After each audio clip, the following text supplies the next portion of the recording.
Okay, so this is homework for chapter 3 in Physics 102. It says if a current of 80 milliamps exists in a metal wire, how many electrons flow past a given cross-section of the wire in 10 minutes? So the current is 80 milliamps. I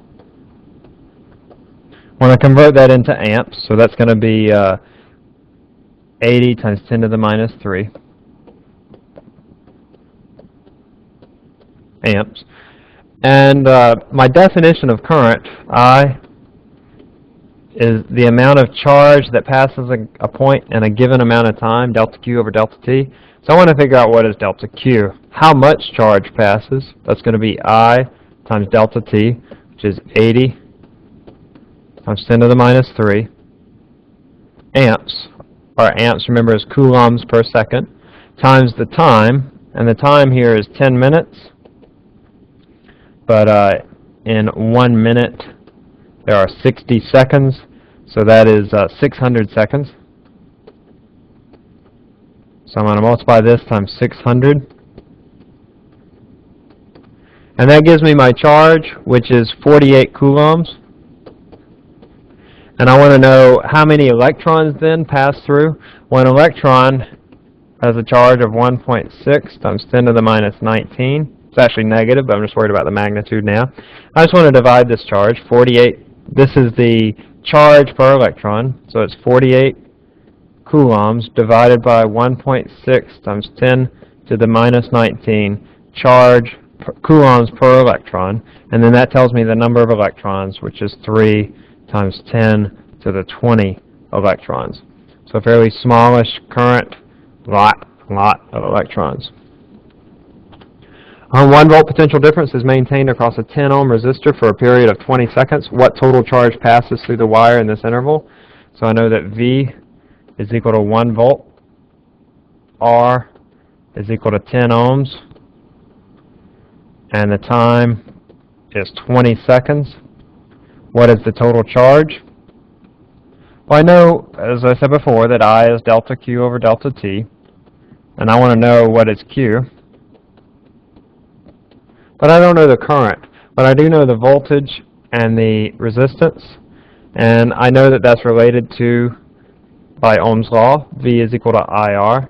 So I is equal to V over R.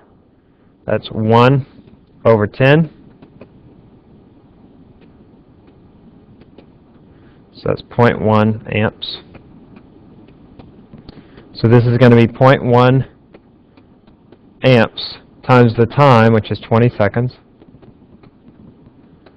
It's going to be 2 coulombs. 2 coulombs. That's the total charge that passes through the wire in 20 seconds. The light bulb has a resistance of 240 ohms and operating at a voltage of 120 volts.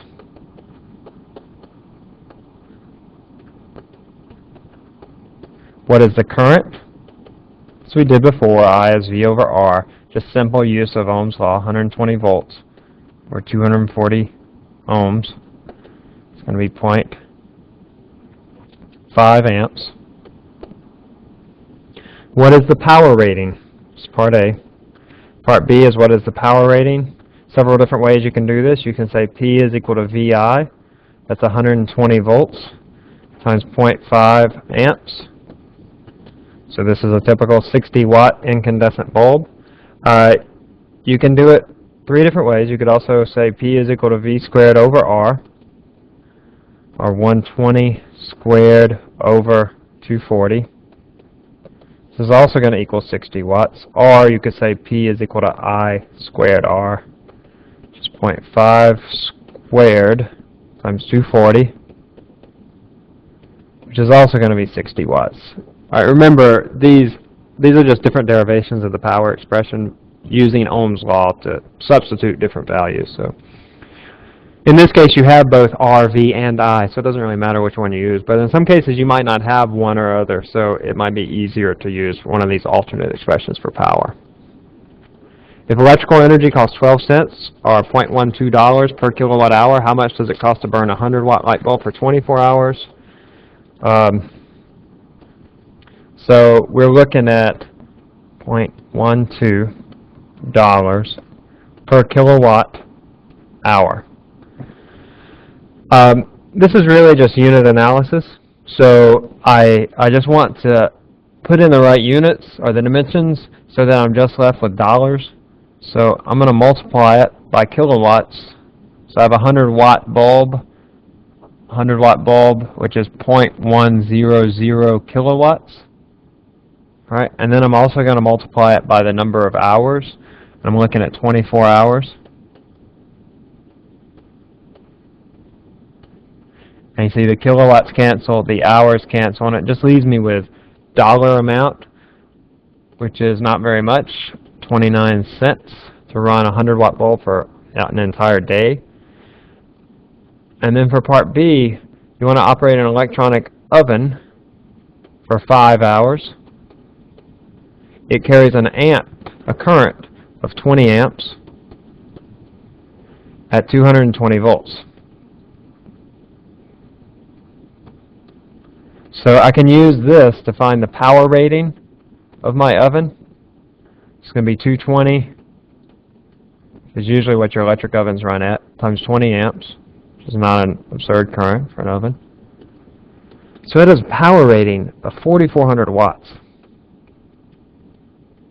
I think that's why, I'm not an electrician, but I think that's why your oven runs at 220 volts. Because it does require a lot of power to heat up these heating elements, and by operating at 220 volts, you can have a smaller current. Because your wires are only gauged for a certain amount of current. And if you get too much, then it just becomes prohibitive to install those big old wires in your house. I'm pretty sure that's why. Again, I'm not an electrician, but I think that's why your oven operates and your electric dryer operate at 220 volts. All right, so I want to know the same thing. How much does it cost? So similar to what I did before, 0.12 per kilowatt hour.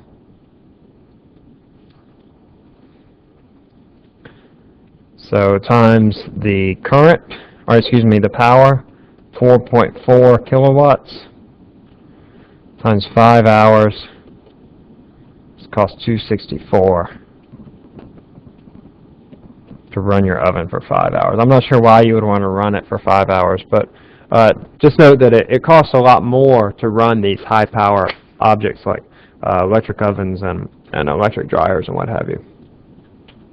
How many 100-watt light bulbs can you use in a 120-volt circuit without tripping a 15-amp circuit breaker? And you assume that they're connected in parallel as they are in your house. Everything in your house is in parallel, which means that the potential difference across each light bulb is 120 volts. So if you have these things in parallel, like this, as they are in your house, each one draws a certain amount of current. And the total current, you have a current that goes through each one of these light bulbs. And the total current is the sum of these three currents. So we just need to know the current going through one light bulb. All right, P is equal to VI. So I is equal to P over V. It's 100 watts over 120 volts. Everything in your house operates at 120 volts. Except for, as I said, the 220-volt items like the electric dryer. But you have a different type of outlet for those.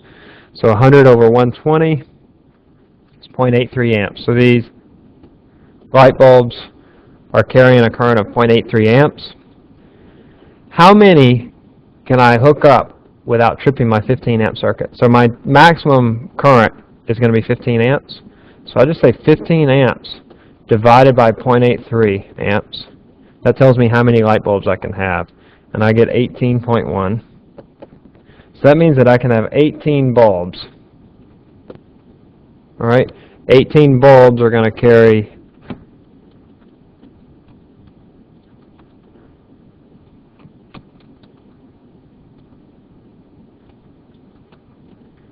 14.9 amps. These are going to have 14.9 amps. But if I add on another bulb, then it's going to trip my circuit, because then with 19 bulbs, I'm going to have 14.9 plus 0.83, that's 15.7. That means that it's going to trip my circuit and my circuit breaker will turn off at 15.7. That's all.